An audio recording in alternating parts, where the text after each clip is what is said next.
नमस्कार दर्शकों, आशा है आप सभी सुरक्षित और स्वस्थ होंगे। आज हम एक बेहद संवेदनशील और दिल को झकझोर देने वाले मुद्दे पर बात करेंगे। गाजा में चल रही मानवीय त्रासदी पर। इजरायली सेना ने एक बार फिर गाजा पर बेरहमी से बमबारी की है और इस बार गाजा सिटी विशेष रूप से निशाने पर रहा है। फिलिस्तीनी नागरिकों को जबरन अपने घर छोड़ने पर मजबूर किया जा रहा है, जबकि अस्पतालों और स्वास्थ्य केंद्रों पर भी हमले हो रहे हैं। यह वीडियो आपको इस संकट की नवीनतम अपडेट्स, भरोसेमंद आंकड़े और इन हमलों के प्रभावों की पूरी तस्वीर देने के लिए तैयार किया गया है। कृपया वीडियो को अंत तक देखें ताकि आप इस गंभीर मानवीय संकट को समझ सकें। आज सुबह से इजरायली वायुसेना ने गाजा पर बड़े पैमाने पर हमले शुरू किए हैं। गाजा सिटी के उत्तरी हिस्से को खास तौर पर निशाना बनाया गया है, जहां आवासीय इलाकों पर बम गिराए गए।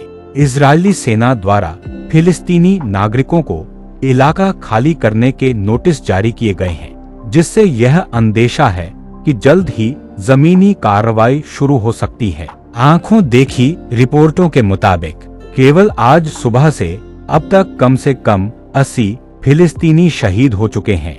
इनमें बच्चे, महिलाएं और बुजुर्ग शामिल हैं, जबकि दर्जनों लोग गंभीर रूप से घायल हैं और अस्पतालों में भर्ती हैं। एक हमला दहर अलबलाह क्षेत्र में स्थित अल-अक्सा शहीद अस्पताल के पास हुआ, जिससे वहां मौजूद डॉक्टरों और मरीजों में डर का माहौल फैल गया। खान यूनुस में स्थित नासिर अस्पताल में लगातार घायलों को लाया जा रहा है, लेकिन वहां चिकित्सा सुविधाएं बेहद सीमित हैं। डॉक्टर्स और मेडिकल स्टाफ दिन रात प्रयास कर रहे हैं, लेकिन दवाइयों, बिजली और उपकरणों की भारी कमी है। एक बेहद दुखद और खतरनाक घटना उस समय हुई जब एक इजरायली हमला एक अल जज़ीरा रिपोर्टर के करीब हुआ, जो उसी समय लाइव रिपोर्टिंग कर रहे थे।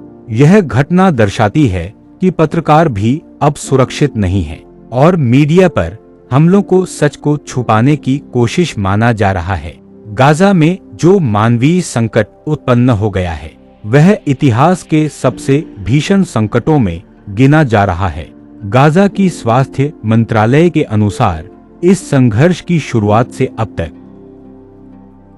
56,531 फिलिस्तीनी नागरिक शहीद हो चुके हैं, जिनमें बड़ी संख्या में बच्चे और महिलाएं हैं। 133,642 से अधिक लोग घायल हैं, जिनमें कई स्थायी रूप से विकलांग हो गए हैं। दूसरी ओर 7 अक्टूबर 2023 को हमास के हमले में लगभग 139 इजरायली मारे गए थे और 200 से अधिक लोगों को बंधक बना लिया गया था। ये आंकड़े इस संघर्ष की भयावहता और जीवन की अपूरणीय क्षति को दर्शाते हैं। गाजा के अस्पतालों पर दबाव चरम पर है। नासिर अस्पताल, अल-अक्सा शहीद अस्पताल और अन्य चिकित्सा केंद्र पूरी तरह से घायल लोगों से भर चुके हैं। चिकित्सकीय संसाधनों की गंभीर कमी है, न दवाइयां हैं, न ईंधन, न उपकरण।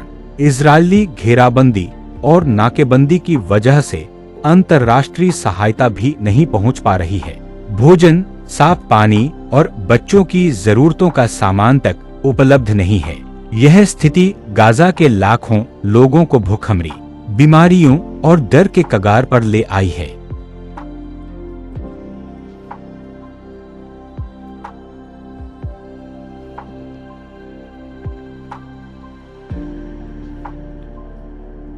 इन तमाम विनाशकारी घटनाओं के बीच कुछ राजनीतिक गतिविधियां भी जारी हैं, जो इस संकट के अंत की एक संभावित उम्मीद बन सकती हैं। मिस्र के विदेश मंत्री ने हाल ही में एक प्रेस कॉन्फ्रेंस में घोषणा की है कि उनका देश एक नई शांति पहल पर काम कर रहा है, जिसमें 60 दिनों की युद्धविराम और कुछ इस्राएली बंधकों की रिहाई शामिल है। यह एक संवेदनशील और जटिल पहल है, लेकिन अगर सफल हुई तो अनगिनत जानें बच सकती हैं और राहत पहुंचाने का रास्ता खुल सकता है।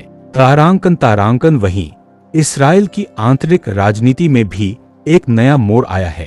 विपक्षी नेता याइर लैपिड ने खुलकर कहा है, यह युद्ध अब समाप्त होना चाहिए, क्योंकि अब इससे इस्राएल को कोई लाभ नहीं हो रहा। यह बयान इस्राएली राजनीति में एक महत्वपूर्ण मोड़ साबित हो सकता है और जनमत को भी प्रभावित कर सकता है। हालांकि प्रधानमंत्री नेतन्याहू और उनकी सरकार अब भी अपने कठोर रुख पर कायम है और युद्धनीति को बनाए हुए हैं। इस राजनीतिक खींचतान के बीच सबसे बड़ी कीमत आम नागरिक चुका रहे हैं, खासकर गजा के मजबूर, पीड़ित और घिरे हुए लोग। तारांकन दर्शकों, गजा में जारी अत्याचार और क्रूरता पर अब धीरे धीरे दुनिया की आंखें खुल रही हैं। संयुक्त राष्ट्र, एमनेस्टी इंटरनेशनल और अन्य मानवाधिकार संगठनों ने बार बार मांग की है कि तुरंत युद्धविराम हो और राहत सामग्री की पहुंच सुनिश्चित की जाए। लेकिन जमीनी हकीकत कुछ और ही कहानी बयां कर रही है। इस्राएली सेना की ताजा कार्रवाइयों से यह आशंका और बढ़ गई है कि जमीनी हमले और भी व्यापक हो सकते हैं और आम नागरिक और ज्यादा निशाना बन सकते हैं। अगर ऐसा हुआ तो जो तबाही अब तक देखी गई है वो शायद सिर्फ शुरुआत होगी। तारांकन गजा के मासूम बच्चों के लिए अब स्कूल एक सपना बन चुका है। शिक्षा केंद्र खंडहर में बदल चुके हैं और अस्पताल अब सुरक्षित शरणस्थल नहीं रहे। बेघर परिवारों को न तो छत मैसर है न भोजन। हर बीतता दिन वहां के नागरिकों के लिए एक नई परीक्षा लेकर आता है।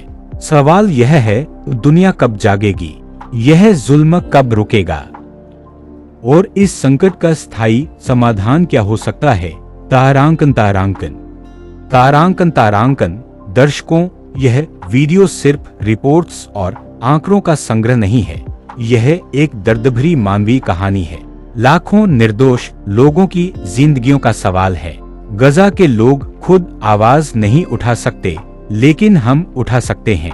यह हम सभी की नैतिक और मानवीय जिम्मेदारी है कि हम अन्याय के खिलाफ आवाज बुलंद करें, सच्चाई को फैलाएं और शांति की कोशिशों का हिस्सा बने। अपनी राय जरूर कमेंट्स में साझा करें। अगर आपको लगता है कि दुनिया को यह सच्चाई जाननी चाहिए तो इस वीडियो को शेयर करें और हमारे चैनल को सब्सक्राइब करना न भूलें, ताकि आपको ऐसी ही और भी जागरूक और तथ्याधारित रिपोर्ट्स मिलती रहें। तारांकन